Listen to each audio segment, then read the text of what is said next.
নমস্কার, আমি মিলি সরকার Bengali urban kitchen থেকে বলছি। আমার ইউটিউব ফ্যামিলির সকল দর্শক বন্ধুরা কাছে দূরে যেখানে যে আছেন সবাইকে অনেক অনেক প্রীতি ও শুভেচ্ছা জানিয়ে শুরু করছি আজকে আমার রেসিপি। আজকে আমি বানাচ্ছি চিংড়ি সর্ষে পোস্ত। এটা বাঙালিদের একটা ভীষণ প্রিয় রেসিপি, যেটা আমরা এমনি দিনেও বানাতে পারি অথবা গেস্ট এলেও বাড়িতে বানিয়ে সার্ভ করা হয়। এটা গরম গরম ভাতের সঙ্গে খেতে কিন্তু অপূর্ব লাগে। আসুন দেখে নেওয়া যাক কীভাবে আমি খুব সহজেই ঘরে তৈরি করেছি এই চিংড়ি সর্ষে পোস্ত। আজকে আমার বানানো এই চিংড়ি সর্ষে পোস্ত রেসিপিটা আশা করি আপনি স্কিপ না করে সম্পূর্ণ দেখবেন। দেখে যদি ভালো লাগে তাহলে অবশ্যই ফ্যামিলি আর ফ্রেন্ডসদের সঙ্গে শেয়ার করতে ভুলবেন না। আপনারা যারা আমার চ্যানেলটাকে সাবস্ক্রাইব করে রেখেছেন তাদেরকে জানাই অনেক অনেক ধন্যবাদ। আর যেসব বন্ধুরা এখনও সাবস্ক্রাইব করেননি প্লিজ সাবস্ক্রাইব করে আমার পাশে থাকবেন। আজকে আমি রান্না করার জন্য নিয়ে নিয়েছি চিংড়ি, একদম ছোট সাইজ না আর খুব বড় সাইজও না, মিডিয়াম সাইজের চিংড়ি আছে এখানে। প্রথমে চিংড়ি মাছগুলো ভালো করে কেটে ধুয়ে জল ঝরিয়ে নিয়েছি। তারপর এর মধ্যে দিয়ে দিচ্ছি নুন আর হলুদ গুঁড়ো দিয়ে চিংড়ি মাছগুলোকে খুব ভালো করে মেখে নেব। এখানে 350 গ্রাম মতো চিংড়ি মাছ আছে। নুন হলুদ দিয়ে মেখে নিচ্ছি চিংড়ি মাছগুলোকে।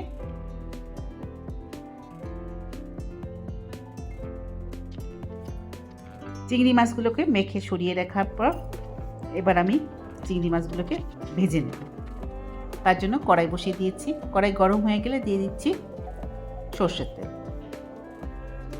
যেহেতু মাছের রেসিপি আমি সর্ষের তেল দিয়ে রান্না করতেই পছন্দ করি। দিয়ে দিলাম সর্ষের তেল। তেল গরম হয়ে গেলে দিয়ে দিচ্ছি চিংড়ি মাছগুলো। সবটা চিংড়ি মাছ দিয়ে দিলাম একবারে। চিংড়ি মাছগুলোকে খুব কড়া করে ভাজবো না, মোটামুটি যখন লাল রং ধরবে উল্টে দেব, দুটো পাশ ভাজবো, তারপরে মাছগুলোকে তুলে নেব।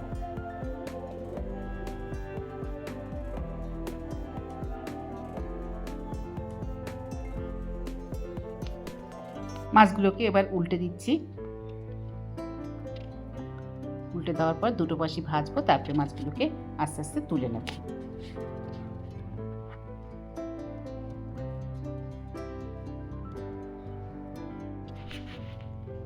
এবার মাছগুলোকে আস্তে আস্তে তুলে নিচ্ছি সবগুলো। মাছগুলো তুলে নেবার পর সর্ষে পোস্ত এটা মশলাটা আমি বানিয়ে নেব। কতটা পরিমাণ দিচ্ছি সেটা আমি দেখিয়ে দিচ্ছি। দেখুন মাছগুলো সব তুলে নিয়েছি।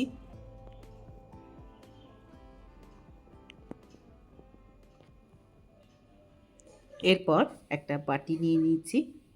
বাটির মধ্যে দিয়ে দিচ্ছি সর্ষে। প্রথমে দিয়ে দিলাম সর্ষে, কালো সর্ষে, তারপরে দিয়ে দিচ্ছি হলুদ সর্ষে। এরপর আমি এর মধ্যে দিয়ে দেব পোস্ত,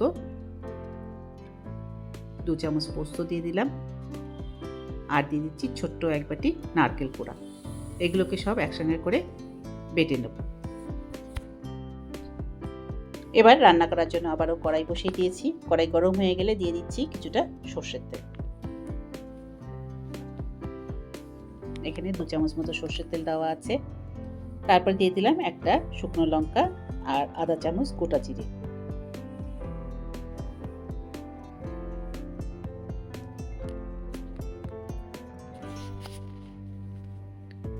যখন মশলাটা একটু ভাজা ভাজা মতো হয়ে গেল তখন আমি এর মধ্যে দিয়ে দিচ্ছি একটা পেঁয়াজ, মিডিয়াম সাইজের একটা পেঁয়াজ, যেটাকে ছোট ছোট টুকরো করে কেটে নিয়েছি, সেই পেঁয়াজটা দিয়ে দিলাম। আর দিয়ে দিচ্ছি সাথে একটা টমেটো, যেটাকে ছোট ছোট টুকরো করে কেটে নিয়েছি, সেটাও দিয়ে দিলাম।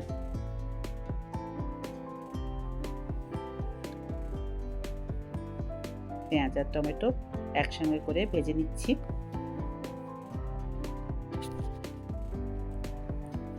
পেঁয়াজ আর টমেটো একটু ভাজা ভাজা মতো করে নেবার পর এবার আমি এর মধ্যে দিয়ে দেব আদা রসুন পেস্ট 1 চামচ, সেটা দিয়ে দিলাম। দিয়ে পেঁয়াজ রসুনের সঙ্গে এটাকেও একটু কষিয়ে নেব।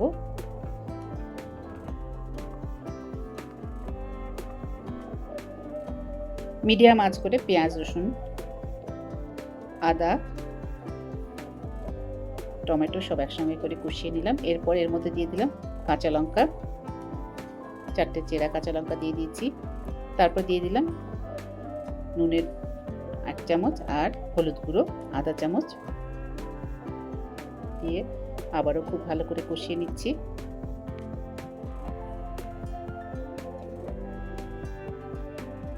এরপর দিয়ে দিচ্ছি লঙ্কা গুঁড়ো।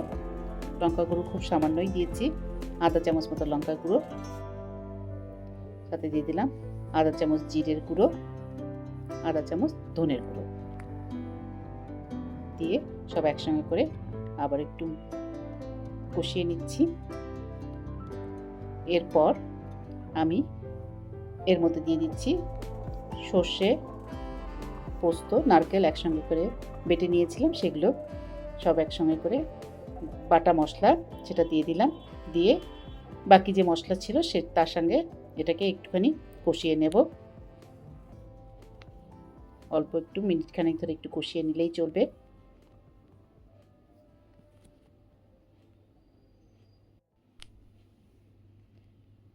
সবগুলো মশলা একসঙ্গে করে কষিয়ে নেব ভালোভাবে। কষানো প্রায় হয়ে গেছে। এবার আমি এর মধ্যে দিয়ে দেব চিংড়ি মাছ, যেটা ভেজে তুলে রেখেছিলাম সেই চিংড়ি মাছ সবটাই দিয়ে দিলাম। দেওয়ার পর মশলার সঙ্গে একটু এগুলোকেও কষিয়ে নিচ্ছি।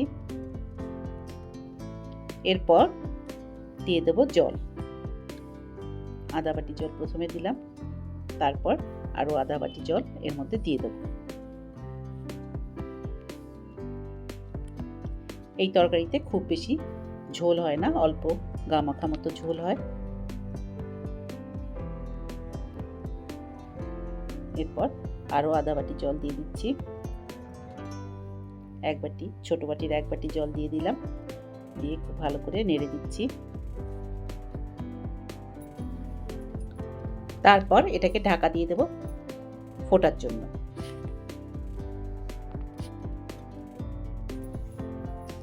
3 থেকে 4 মিনিট ফুটতে দিয়েছি, তারপর ঢাকাটা সরিয়ে নিলাম। এবার একটু নেড়ে দিচ্ছি।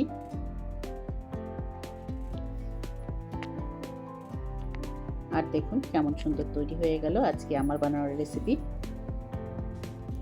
চিংড়ি সর্ষে পোস্ত রেডি।